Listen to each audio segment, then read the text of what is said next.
अल्लाह ताला ने कुरान करीम में एक तरफ हजरत यूसुफ अलैहिस्सलाम का वाकया नकल किया, दूसरी तरफ हजरत मरियम अलैहिस्सलाम का वाकया नकल किया और ये बतला दिया कि नौजवान लड़के और लड़कियों की जिम्मेदारी है कि वो हजरत यूसुफ के तरीके को अपनाए, हजरत मरियम के तरीके को अपनाए।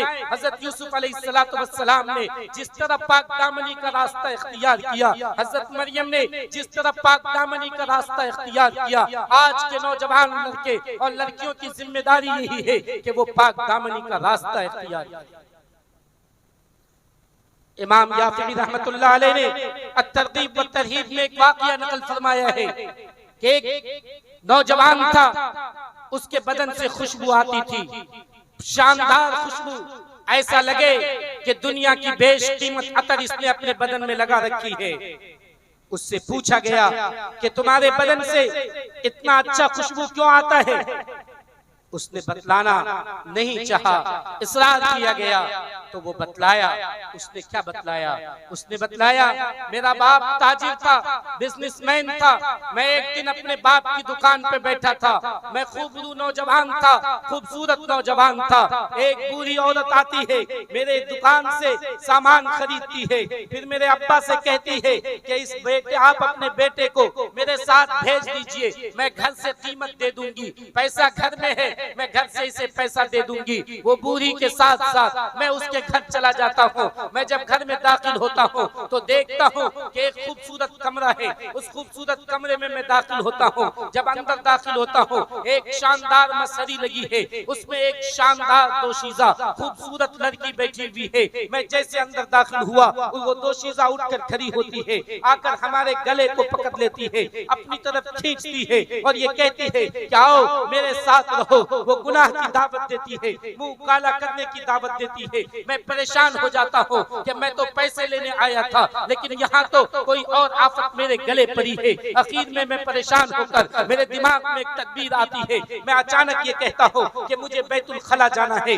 मुझे लेटरिंग जाना है, मुझे क़ज़ाए हाजत है, मैं वहाँ जाना चाहता हूँ। वो लड़की अपने खादिमों को आवाज देती है, वो खादिम आते हैं और मुझे लेकर बैतुल खला जाते हैं। मुझे तो कोई तकाजा नहीं था, लेकिन मैं बैतुल खला में दाखिल होता हूँ और बैतुल खला में लकड़ी को दाखिल करके उसकी जितनी गंदगी थी वो तमाम गंदगी को, तमाम पाखानों को मैं अपने बदन पर लगा लेता हूँ, ऊपर से नीचे लगाकर मैं फिर उसी हालत में उसके सामने आ जाता हूँ। वो लड़की जब देखती है तो वो कहने लगती है ये पागल है, भगाओ इसे यहाँ से, इसने अपने बदन पे गंदगी लगा ली है। इस तरह मुझे भगा दिया जाता है, मैं वहाँ से भाग जाता हूँ और मेरे जेब में एक दिरहम था, उस दिरहम से मैंने साबुन खरीदा और एक दरिया में मैं जाकर नहा लिया, अपने कपड़े को धुल लिया, फिर मैं उसी को पहनकर मैं घर चला आया। मैंने किसी को ये बात नहीं बताई। रात में मैं सोया तो ख्वाब में मेरे पास एक फरिश्ता आया और उस फरिश्ते ने ये कहा कि तुमने वो अमल किया है गुनाहों से बचने के लिए कि अल्लाह के यहाँ तेरा दर्जा काफी बुलंद हुआ है, अल्लाह ने ये खुशबू भेजा है जो मैं तेरे बदन पे लगा देता हूँ। उस रात में मैंने ख्वाब में देखा कि फरिश्ते ने मेरे बदन पर अतर लगा दिया यहाँ से वहाँ तक। वो दिन है और आज का दिन है। मैंने कितनी बार नहाया, साबुन लगाया, लेकिन वो खुशबू हमेशा मेरे बदन से निकलता रहता है, वो कभी खत्म नहीं होता। नौजवानों, गुनाह की दावत दी जा रही है। क्या किया उन्होंने? अपने आप को गंदगी से मुलव्विस करके जब बचाया, अल्लाह ने दुनिया में उन्हें फायदा दिया। आज का नौजवान मौका की तलाश में रहता है। हमारी माँ और बहनें रास्ते से जाती हैं तो वो कनखियों से देखता है। आज जो मुहर्रम का मौका होता है, इस मौके पे भी हमारे नौजवान इस चक्कर में रहते हैं और हमारी नौजवान लड़कियां भी ये मुहर्रम एक बहाना है, ये अय्याशी करना चाहते हैं। इसी मौके पे शराब भी पीना चाहते हैं, इसी मौके पे अय्याशी भी करना चाहते हैं। इसलिए आप यकीन मानिए कि ये सब जिम्मेदारी हमारे नौजवान भाइयों, नौजवानों को उठकर खड़ा होना होगा। नौजवान वो हैं जिन्होंने करवट ली, जिन्होंने तय किया तो दुनिया में इनकलाब बर्पा कर दिया। तारीख गवाह है इस पर। कि जब जब नौजवानों ने कोशिश की, नौजवान उठकर खड़े हुए, तो उन्होंने इनकलाब ला दिया है।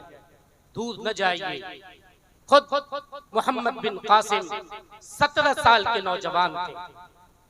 जब सिंध के राजा दाहिर ने इंसाफ नहीं किया, जालिमों का साथ दिया, एक कश्ती पे मुसलमान सफर कर रहे थे, मुसलमान औरतें भी थी। उन सिंध के कुछ लोगों ने कश्ती पे हमला किया, मुसलमानों के माल को छीन लिया, उनकी मां और बहनों की इज्जत के साथ खिलवाड़ किया। ये बात पहुंची हज्जाज बिन यूसुफ के दरबार में। हज्जाज बिन यूसुफ ने कासिद भेजा राजा दाहिर के पास कि तुम्हारे मुल्क के लोगों ने मुसलमानों पे जुल्म किया है, उन जालिमों को बुलाओ और उनको सजा दो।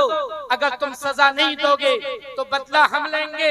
राजा दाहिर ने न सिर्फ ये कि जालिमों को सजा नहीं दिया, बल्कि वो कासिद जो उसके दरबार में आया था उसे भी कत्ल करवा दिया, उसके साथ भी नासेबा हरकत की। वो इतना गंदे और घिनौने जुर्म का मुर्तकिब हुआ था, चूंकि उस जमाने में कासिदों को कत्ल नहीं किया जाता था।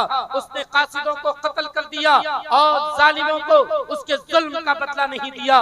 उस वक्त में हज्जाज बिन यूसुफ ने अपने भतीजे जो 17 साल के नौजवान थे मोहम्मद बिन कासिम सकफी को अपने एक लश्कर के साथ भेजा कि जाओ सिंध के राजा दाहिर को तुम उसके किए की सजा चखाओ, किए की सजा दो, उसे उसका मजा चखाओ।